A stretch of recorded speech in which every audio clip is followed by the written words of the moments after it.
ఒకళ్ళిద్దరు పేషెంట్స్ ఓపీకి వచ్చేటప్పుడు స్కాన్ చేసేటప్పుడు కానీ, స్కానింగ్‌లో తెలుస్తదా మేడం మీకు జెండర్ అని గాని, డైరెక్ట్‌గా గాని, ఇండైరెక్ట్‌గా గాని అడగడానికి ట్రై చేస్తూ ఉంటారనమాట.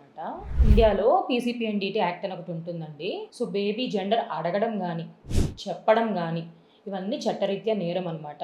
చాలా స్ట్రిక్ట్ రూల్స్.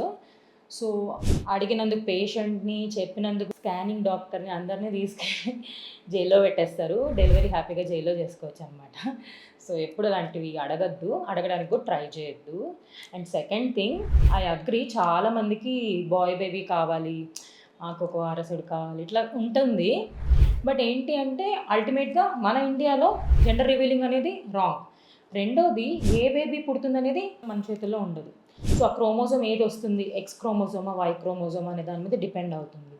థర్డ్ థింగ్ ఇప్పుడు గర్ల్స్ గూడా బాగా చదువుకుంటున్నారు. బాయ్స్‌తో ఈక్వల్‌గా జాబ్స్ చేస్తున్నారు. పేరెంట్స్‌ని చూసుకుంటున్నారు. సో, ఎవరైనా ఒకటే హ్యాపీగా బేబీ హెల్తీగా పుట్టాలి అనేది మెయిన్ మోటోగా పెట్టుకోండి.